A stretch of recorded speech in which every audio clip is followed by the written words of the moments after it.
भारत माता की। मंच पर विराजमान संसद में मेरे साथी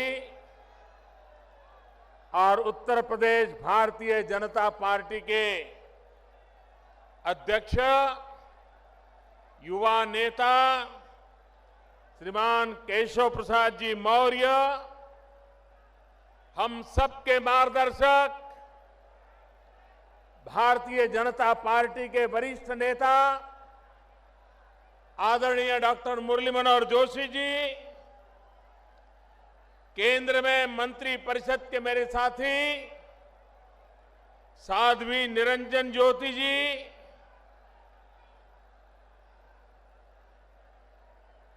संसद में मेरे साथी श्री ओम जी, श्री देवेंद्र सिंह जी,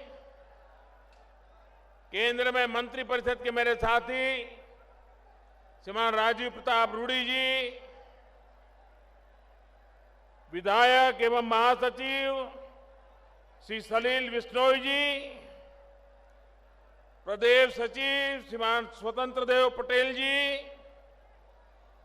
श्रीमान विजय बहादुर पाठक जी, मानवेंद्र सिंह जी, कौशलेंद्र सिंह पटेल, बाबूराम निषाद, श्रीमती कृष्णा पासवान जी, प्रकाश शर्मा जी, सुरेंद्र मैथानी जी, अरुण पाठक जी, राहुल अग्निहोत्री जी, सत्यदेव पचौरी जी, श्रीमती अनीता गुप्ता जी, श्री रघुनंदन भदौरिया जी, रामशरण कटियार जी, सतीश महाना जी, श्रीमान हरद्वार दुबे जी और विशाल संख्या में पधारे हुए मेरे प्यारे भाई और बहनों,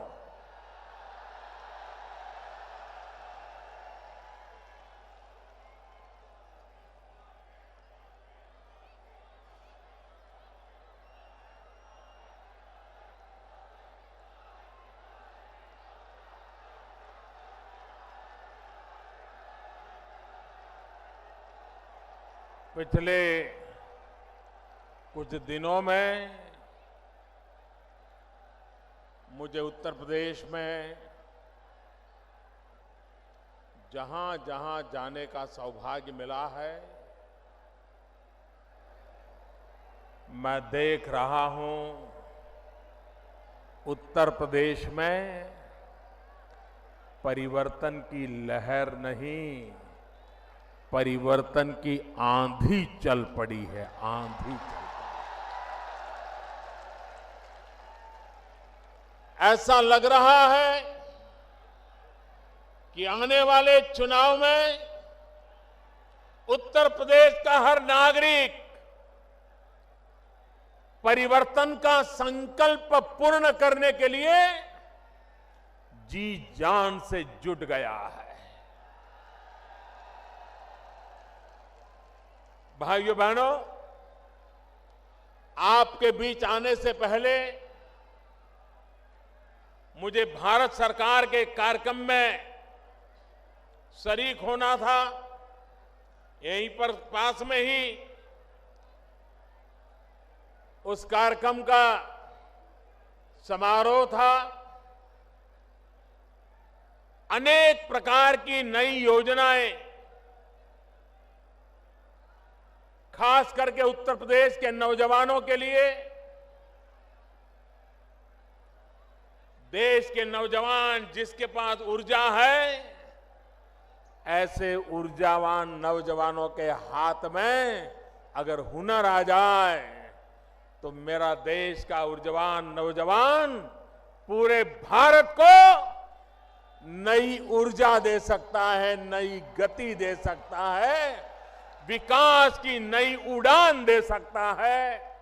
और इसलिए आज यहां पर स्किल डेवलपमेंट के अनेक योजनाओं का आरंभ किया है। पूरे देश में भी अनेक कार्यक्रमों को आज लॉन्च किया गया है।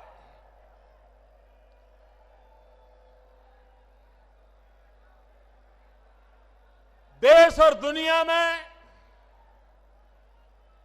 आने वाले दिनों में जिनके पास युवा धन है, युवा शक्ति है,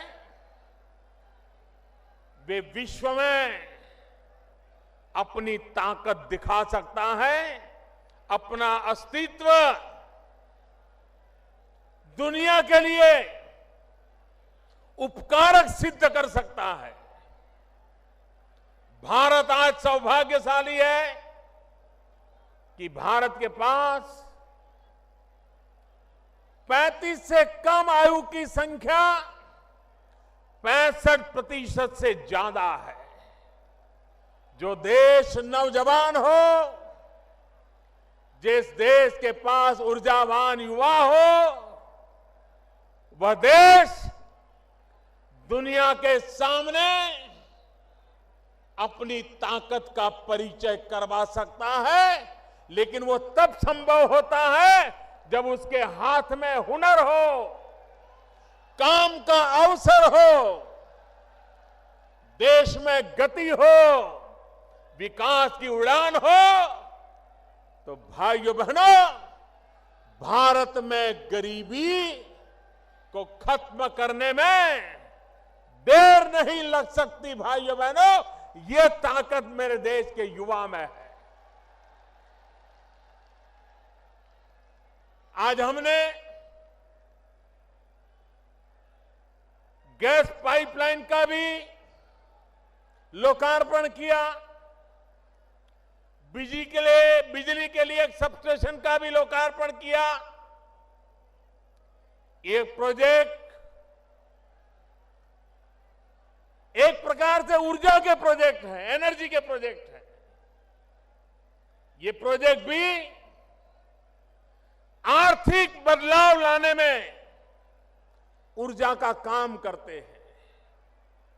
भाइयों बहनों, आपने देखा होगा ये उत्तर प्रदेश का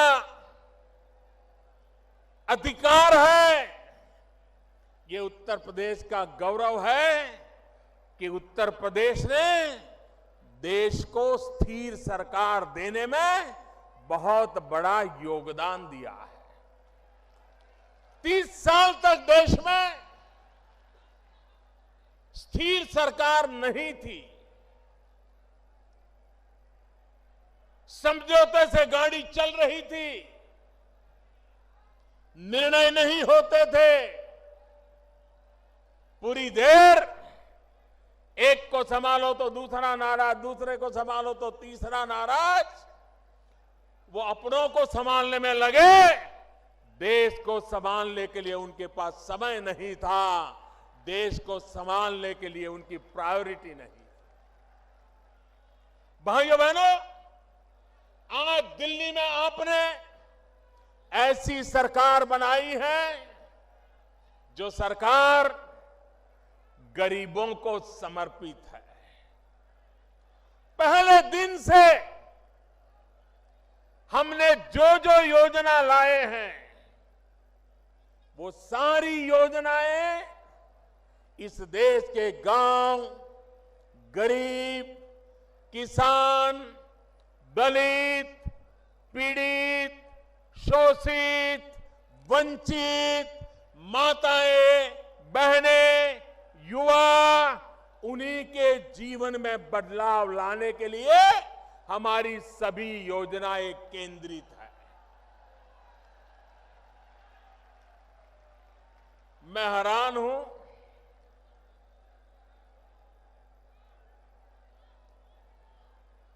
एक तरफ हम देश को भ्रष्टाचार से मुक्त कराने की लड़ाई लड़ रहे हैं, काले धन से देश को मुक्त कराने की लड़ाई लड़ रहे हैं। हमारा एजेंडा है भ्रष्टाचार बंद हो, हमारा एजेंडा है काला धन बंद हो, लेकिन उनका एजेंडा है संसद बंद हो, संसद बंद हो, संसद बंद। पूरा महीना संसद चलने नहीं दी। ये संसद क्यों चलने नहीं दी भाई? पार्लियामेंट में चर्चा क्यों नहीं की? राष्ट्रपति के कहने के बाद भी हो हल्ला करते रहे, नारे बुलाते रहे। ये इसलिए करते थे कि जिन मुद्दों पर सरकार चर्चा चाहती थी, इससे वो भाग रहे थे, डर रहे थे। अब तक जिन्होंने सरकारें चलाई है, उनके लिए हिसाब देना जरा महंगा पड़ रहा था और इसलिए संसद में हो हल्ला करो, नारेबाजी करो, स्पीकर महोदय पर कागज के टुकड़े फेंको, यही काम करते रहे। अरे म्युनिसिपैलिटी में चुने हुए लोग भी ऐसा व्यवहार करने से पहले 50 बार सोचते हैं। देश की संसद को, उसकी गरिमा को अपने राजनीतिक स्वार्थ के लिए चोट पहुंचाने का प्रयास, मेरे देशवासियों, ये बातें सामान्य नहीं है, गंभीर है। देशवासियों को समझना होगा। संसद पहले भी रुकती थी, संसद में पहले भी रुकावटें आती थी, लेकिन तब रुकावटें आती थी क्योंकि विरोधी दल मिलकर के बेईमानों के खिलाफ लड़ाई लड़ना चाहते थे, घोटालों को उजागर करना चाहते थे, घोटालेबाजों को सजा मिले इसकी मांग कर रहे थे और इसलिए कभी कभी संसद में व्यवधान आते थे। पहली बार देश में ऐसा हुआ कि बेईमानों की मदद करने के लिए कुछ लोग संसद में नारे बोल रहे थे। सरकार बेईमानों को ठिकाने लगाने में लगी थी, विरोधी दल बेईमानों को बचाने के लिए एकजुट हो रहे थे। देश आज दो हिस्सों में बटा हुआ है। एक तरफ मुट्ठी भर वो नेता है जो काले धन को, भ्रष्टाचार को, बेईमानी को बचाने में लगे हुए हैं और दूसरी तरफ पूरा हिंदुस्तान है जो ईमानदारी के रास्ते पर चलने के लिए कुछ भी सहने को तैयार है।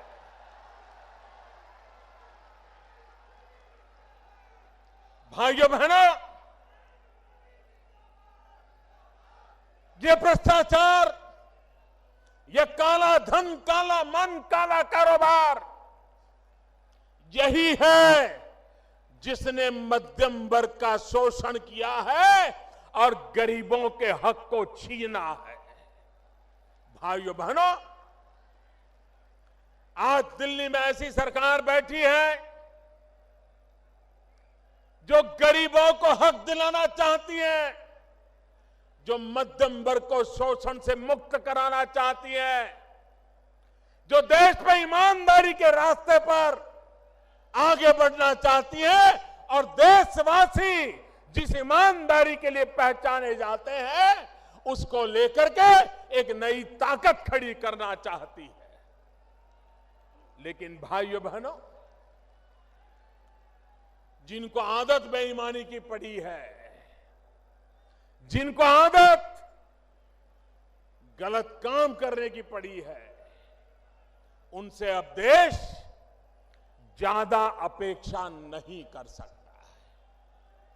और इसलिए मेरे प्यारे देशवासियों, मेरे प्यारे भाइयों बहनों, ये परिवर्तन की आग, ये परिवर्तन की ललक, पूरे उत्तर प्रदेश में परिवर्तन की आंधी क्यों आई है?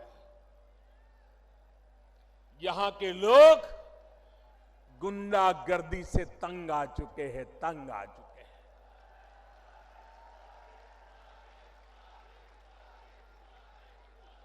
हर कोई गुंडागर्दी कर रहा है। सरकार में बैठे लोग गुंडागर्दी करने वालों को सह दे रहे हैं भाइयों, तो सामान्य मानवी जाएगा कहां?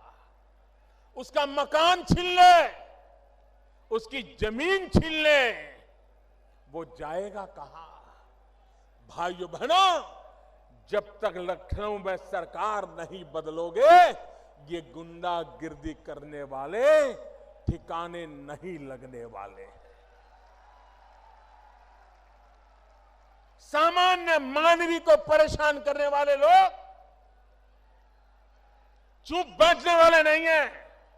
और इस चुनाव में भी ये गुंडागिर्दी पालने वाले और गुंडागिर्दी करने वाले बेखौफ होकर के चुनाव में अनाप शनाप सब कुछ करने पर तुले होंगे, लेकिन ईमानदारी के रास्ते पर चलने वाला हिंदुस्तान का नेक दिल इंसान उत्तर प्रदेश के भविष्य के लिए संकल्पबद्ध होकर के परिवर्तन ला करके रहने वाला है, ये मैं साफ देख रहा हूं।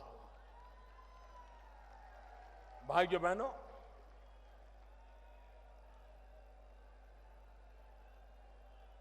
मैं आज हमारे देश के चुनाव आयोग का भी अभिनंदन करता हूं।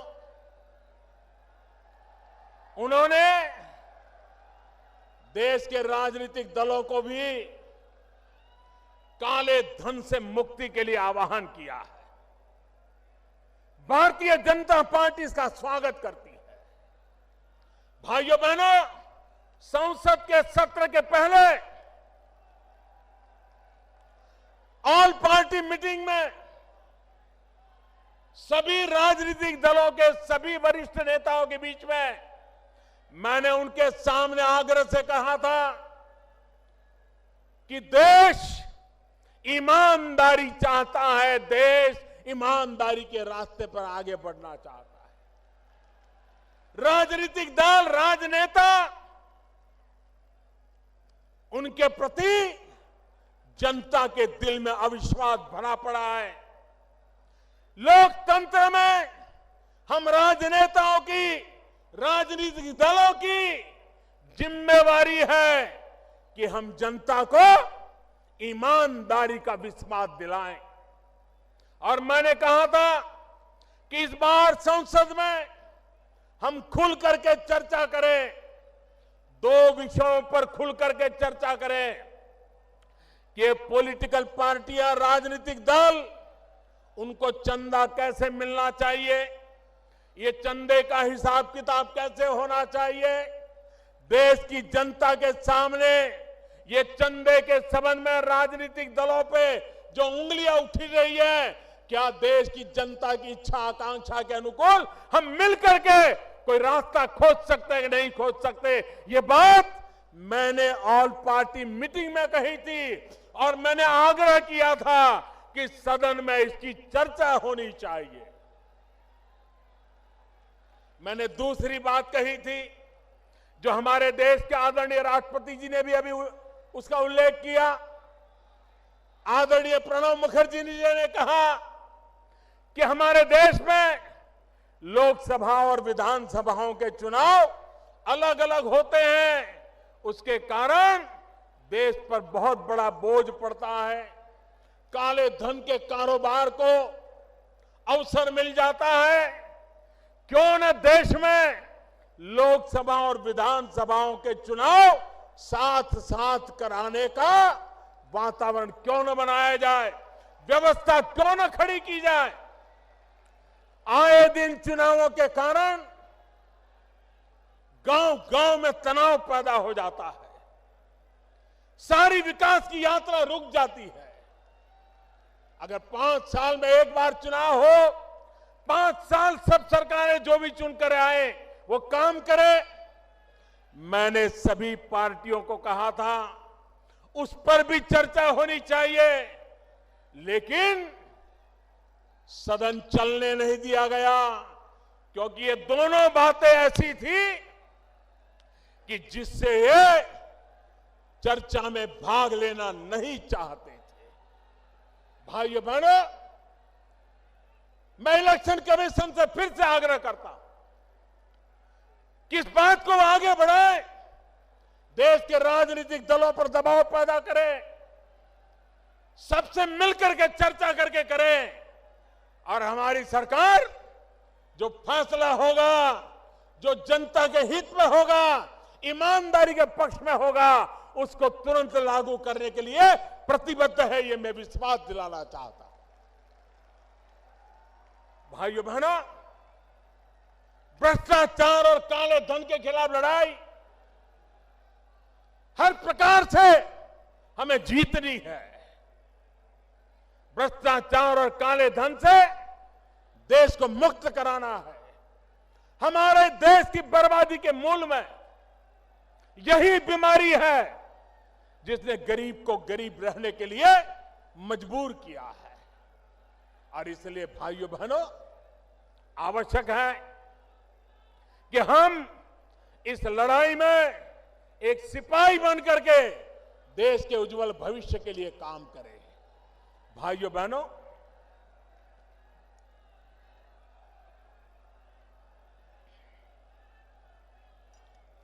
आठ नवंबर को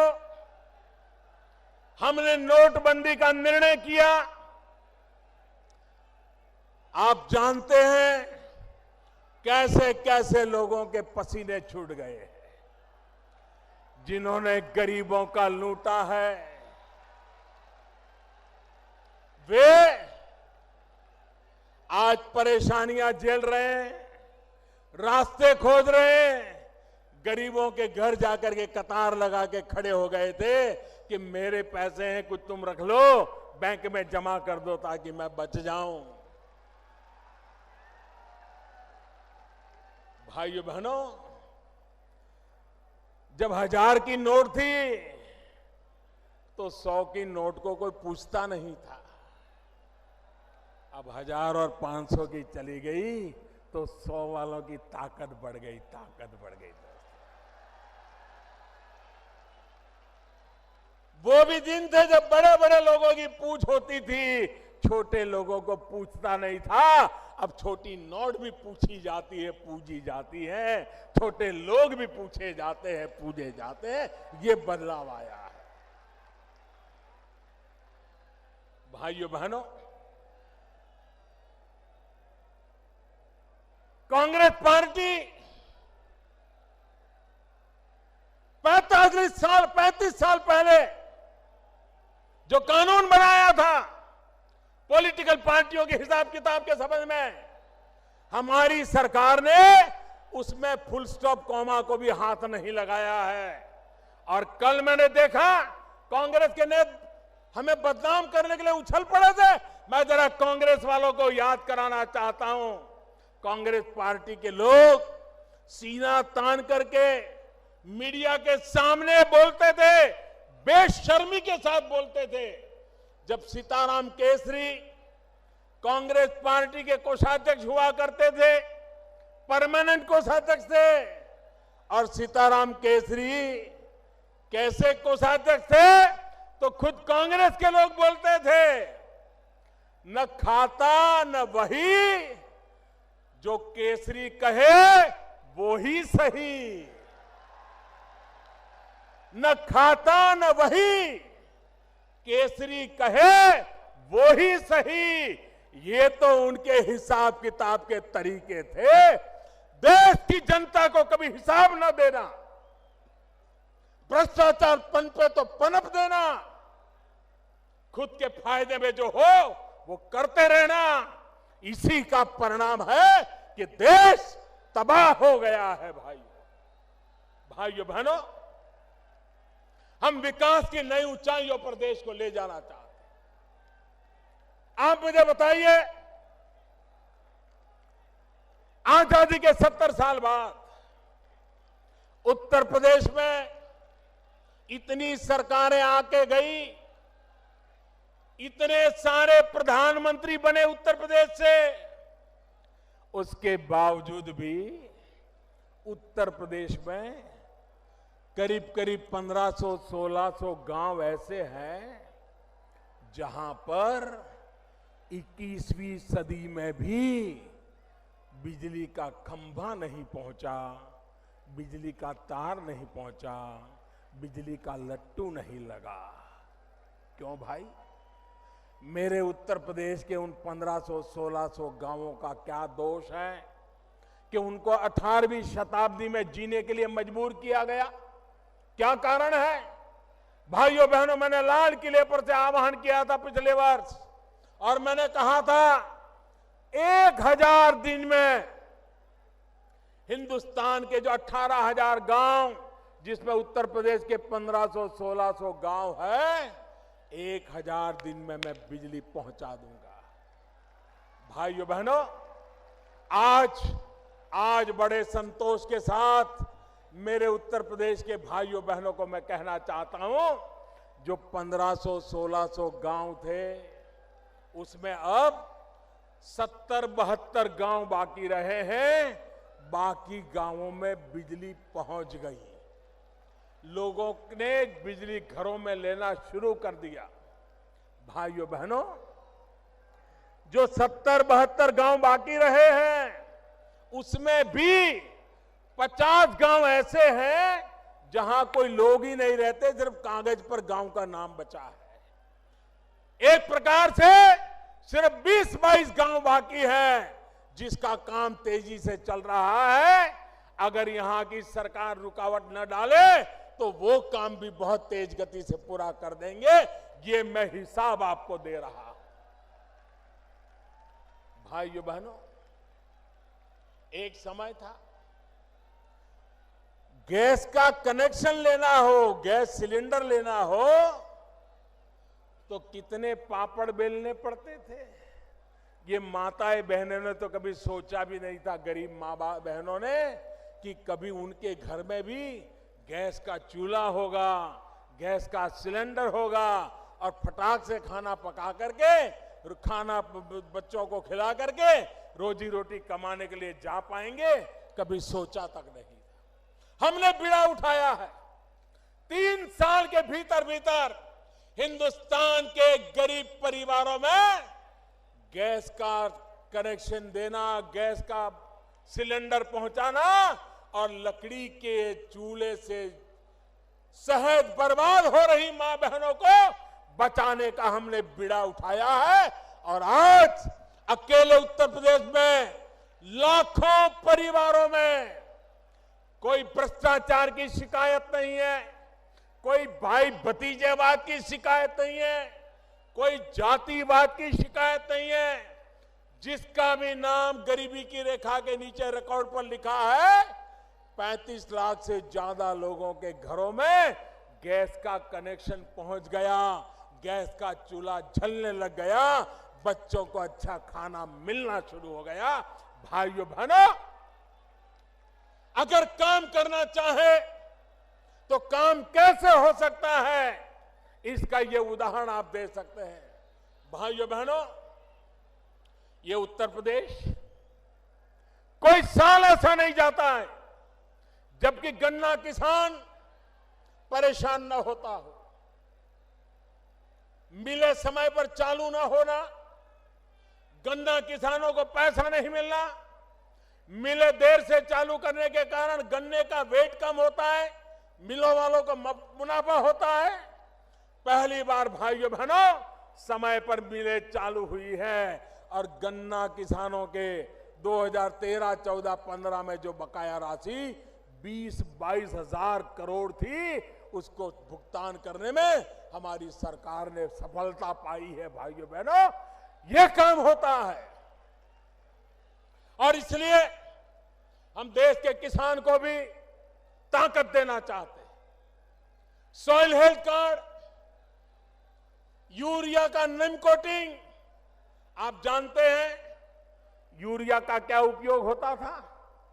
मैं जरा दिल्ली वालों को कहना चाहता हूं, दिल्ली वाले बड़े चाव से जो दूध पीते थे ना, उनको पता भी नहीं चलता था कि सही में गाय या भैंस का दूध कौन सा है और यूरिया से बना हुआ सिंथेटिक दूध कौन सा है, पता तक नहीं चलता था। यूरिया का उपयोग खेत में किसानों को मिलने के बजाय देश को बर्बाद करने पर तुले हुए मुट्ठी भर लोग उसमें से सिंथेटिक दूध बना करके दिल्ली के लोगों तक पहुंचा देते थे। अब हमने यूरिया का नीम कोटिंग कर दिया। अब यूरिया का नीम कोटिंग करने के कारण उसका सिर्फ एक ही उपयोग हो सकता है और वो जमीन में खेत में डालने के सिवाय कोई उपयोग नहीं हो सकता है। बताइए मेरे भाइयों बहनों, करोड़ों करोड़ों बच्चों की जिंदगी हमने बचाई कि नहीं बचाई? बताइए मेरे भाइयों बहनों, करोड़ों करोड़ों बच्चों की जिंदगी बचाई कि नहीं बचाई? एक निर्णय, नीम कोटिंग, यूरिया का नीम कोटिंग सिंथेटिक दूध बनाने वालों के धंधों पर चोट पहुंचा दी और देश के करोड़ों बच्चे जिनको इस प्रकार का यूरिया से बना हुआ दूध पिलाने के लिए मजबूर किया जाता था, उन बच्चों की जिंदगी बचाने का काम एक निर्णय से हमने कर लिया है भाइयों। ये नोटबंदी भी ऐसी है, एक निर्णय से अच्छों का खेल खत्म हो चुका है। कुछ लोगों को लगता था कि बैंक में पैसे डाल दिए तो सफेद हो जाएंगे। ये गलती कर गए, उनको पता नहीं था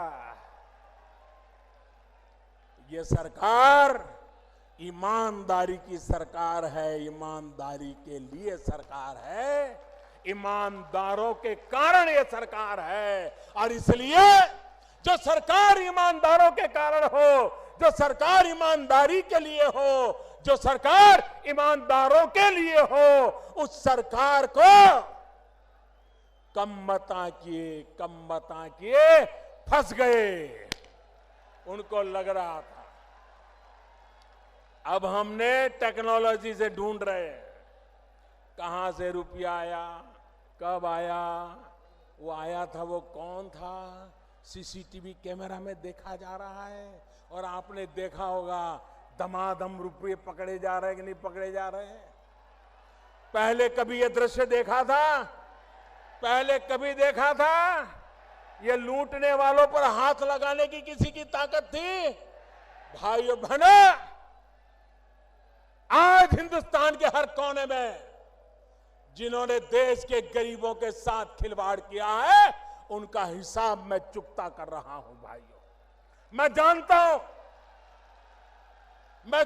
हूं इनकी ताकत कितनी है। जो लोग इतनी ताकत रखते हैं, बैंक के अफसरों को भी खरीद सकते हैं। भाइयों बहनों, वो कुछ भी कर सकते हैं, लेकिन मेरे देशवासियों, ये लड़ाई देश के ईमानदारों की लड़ाई है, देश के गरीबों की लड़ाई है। और ये सरकार ये लड़ाई जीत करके रहने वाली है, क्योंकि देश ईमानदारी की लड़ाई जीतना चाहता है। मेरे भाइयों बहनों, ये बात मैं भली भांति जानता हूं। इतना बड़ा देश, इतनी बड़ी जनसंख्या, इतना बड़ा कारोबार नोटों का और इतना बड़ा निर्णय, लोगों को क्या कुछ सहना पड़ा है इसका मुझे पूरा अंदाज है। मेरे देशवासियों ने ये जो कुछ भी सहा है, देश के उज्जवल भविष्य के लिए सहा है।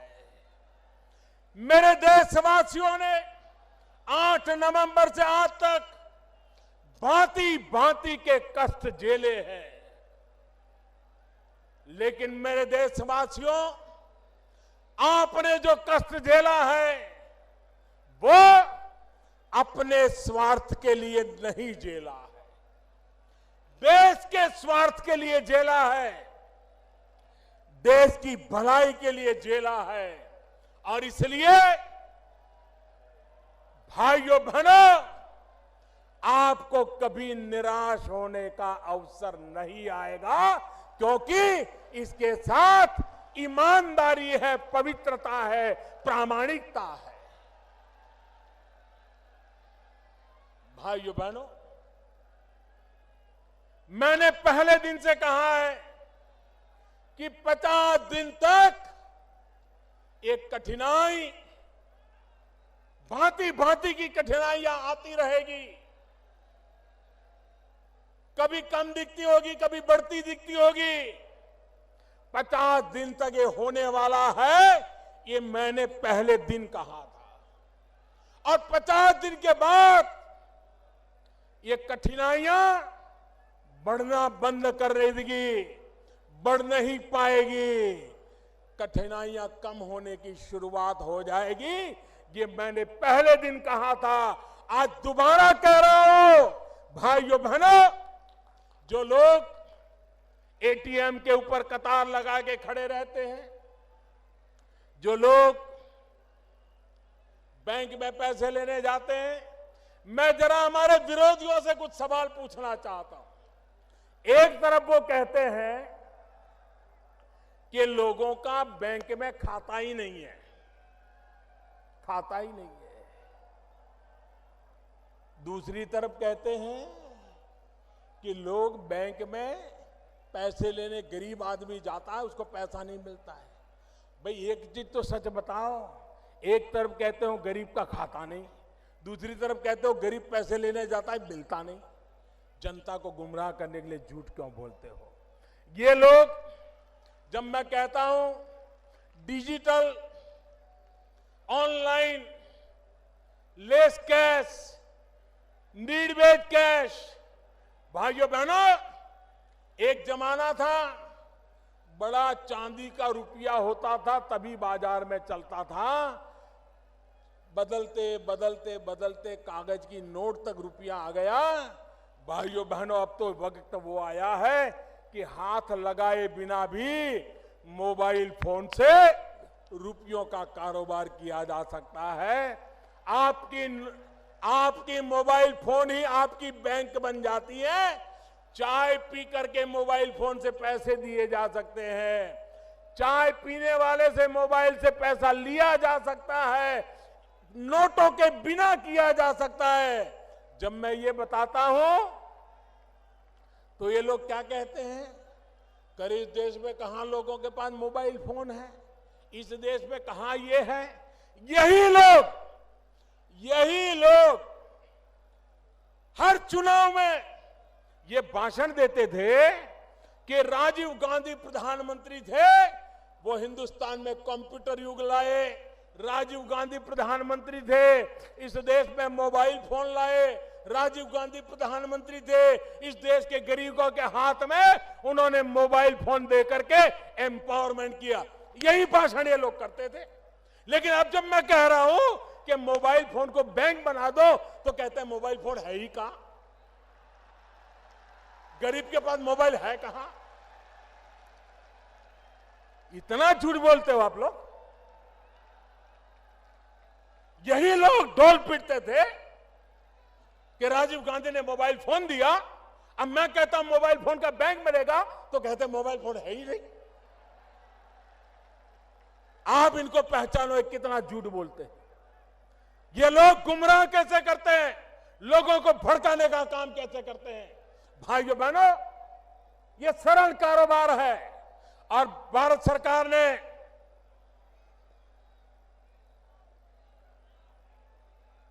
देश के गरीबों के लिए एक बहुत अच्छी योजना बनाई है। मैं ये योजना आपको बताता हूं, आप घर घर पहुंचाओगे, घर घर पहुंचाओगे, जोर से बताइए, घर घर पहुंचाओगे, हर दुकानदार को पहुंचाओगे, गांव गांव पहुंचाओगे, पक्का पहुंचाओगे। भारत सरकार ने ये ऑनलाइन पेमेंट के लिए, ई वॉलेट के लिए, डिजिटल करेंसी के लिए, मोबाइल बैंक के लिए एक बहुत बड़ी योजना बनाई है। 25 दिसंबर क्रिसमस की गिफ्ट के रूप में इसकी शुरुआत होने वाली है। और योजना ये है कि 8 नवंबर से अब तक 25 तारीख तक अगर आपने अपने डेबिट कार्ड से, क्रेडिट कार्ड से कोई खरीदी की होगी, आपने मोबाइल फोन के वॉलेट से कोई खरीदी की होगी, तो उसका एक विशिष्ट नंबर जनरेट होता है। इन सारे नंबरों का 25 तारीख को ड्रॉ निकलेगा, इनाम का ड्रॉ निकलेगा और 15,000, कम नहीं, 15,000 लोग जिनका नंबर लगेगा उनके खाते में सरकार की तरफ से 1,000 रुपया जमा हो जाएगा। ये काम हर दिन होने वाला है, एक दिन नहीं, हर दिन होने वाला है, 100 दिन तक चलने वाला है। मतलब कि हर दिन नए 15,000 लोग, जिसको एक बार मिल जाएगा उसको दोबारा नहीं मिलेगा। हर दिन 15,000 लोगों को 1,000 रुपया उनके खाते में जाएगा। 100 दिन में 15 लाख परिवारों में 1,000 रुपया पहुंच जाएगा। दूसरा, 7 दिन के बाद 30 दिसंबर को एक बड़ा ड्रॉ होगा, जिसमें लाखों रुपया के इनाम दिए जाएंगे। और 3 महीने के बाद 14 अप्रैल डॉक्टर बाबा साहब आंबेडकर की जन्म जयंती पर एक बम्पर ड्रॉ होगा और 8 नवंबर से लेकर के 14 अप्रैल तक जिसने भी इस प्रकार से कारोबार में खरीद बिक्री की होगी उनको करोड़ों करोड़ों रुपयों का इनाम दिया जाएगा। भाई, ये तो हो गया ग्राहक के लिए, लेकिन दुकानदार के लिए भी इनाम है। जो दुकानदार ये मोबाइल फोन से माल बेचता है, डेबिट कार्ड, क्रेडिट कार्ड से माल बेचता है, उसका भी अलग नंबर निकलेगा और उसका भी ड्रॉ होगा और हर सप्ताह उसको हजारों रुपयों के इनाम दिए जाएंगे। ये हर सप्ताह होता रहेगा। व्यापारियों को भी इनाम मिलेगा, ग्राहक को भी इनाम मिलेगा, लेकिन ये इनाम बड़े लोगों के लिए नहीं है, ये इनाम छोटे लोगों के लिए है। जो 50 रुपये से ज्यादा खरीद करता है और जो 3,000 रुपये से कम खरीदता है उसी को इसका लाभ मिलेगा। 3,000 से ज्यादा खर्च करने वाले को इनाम की जरूरत नहीं होती है। ये गरीब के लिए है, गरीब के लिए। उसी प्रकार से दुकानदार जिसका साल भर का कारोबार 2 करोड़ रुपए से कम है, उस दुकानदार को ही इनाम मिलेगा। बड़े बड़े अरबों खरबों रुपयों के दुकानदारों को इसका लाभ नहीं मिलेगा। छोटे छोटे लोग, धोबी होगा, मोची होगा, दर्जी होगा, दूध बेचने वाला होगा, चाय बेचने वाला होगा, कपड़े बेचने वाला होगा, किराने बेचने वाला होगा, बिस्किट बेचने वाला होगा, छोटे छोटे लोग, ऐसे छोटे छोटे दुकानदारों को ये इनाम मिलने वाला है। और इसलिए मेरे भाइयों बहनों, आप लोग ये कोशिश करेगा आपके गांव में भी इनाम आए, आपके गांव के लोग भी मोबाइल फोन से खर्च करने की आदत डालें, व्यापारी भी मोबाइल फोन से लेन देन करना शुरू करे। आप देखिए, भ्रष्टाचार और कालेबाजारी करने वालों के दिन समाप्त हो जाएंगे। भाइयों बहनों, फिर से कभी देश में काले धन की नौबत नहीं आएगी, फिर से इस देश में भ्रष्टाचार के खेल नहीं हो पाएंगे। ये काम हम सबको मिलकर के करना है। भाइयों बहनों, मैं आज इस कानपुर की धरती से देशवासियों को हृदय से अभिनंदन करना चाहता हूं। ये लड़ाई जीत हम इसलिए रहे हैं क्योंकि देश के करोड़ों करोड़ लोगों ने आशीर्वाद दिए हैं। ईमानदारी की लड़ाई आगे इसलिए बढ़ रही है कि करोड़ों करोड़ों गरीब देशवासियों ने, मध्यम वर्गीय लोगों ने, ईमानदार लोगों ने देश के लिए कष्ट झेला है। घंटों तक कतार में खड़े रहे, लोगों ने आकर के उनको उकसाने की कोशिश की, राजनेताओं ने भड़काने की कोशिश की, भांति भांति की बातें चलाई गई, लेकिन कश्मीर से कन्याकुमारी, अटक से कटक पूरा हिंदुस्तान ईमानदारी के साथ खड़ा रहा। इससे बड़ा किसी देश का सौभाग्य नहीं हो सकता। भाइयों बहनों, मैं मीडिया के मित्रों से भी आग्रह करता हूं, मैं पत्रकारिता जगत से भी आग्रह करता हूं, मैं इंटेलेक्चुअल वर्ल्ड से भी आग्रह करता हूं, लिखने पढ़ने की ताकत वालों से भी आग्रह करता हूं। आप दुनिया को बताओ, ये 125 करोड़ का देश, कई लोग ऐसे हैं जिनको स्कूल कॉलेज जाने का सौभाग्य नहीं मिला है, अशिक्षा है, गरीबी है, उसके बावजूद भी 125 करोड़ का देश ईमानदारी की लड़ाई के लिए, कष्ट झेलने के लिए तैयार हुआ है। ये दुनिया के लिए बहुत बड़ी खबर है, बहुत बड़ा अजूबा है। दुनिया में कहीं ये संभव नहीं हो सकता जो मेरे देशवासियों ने करके दिखाया है।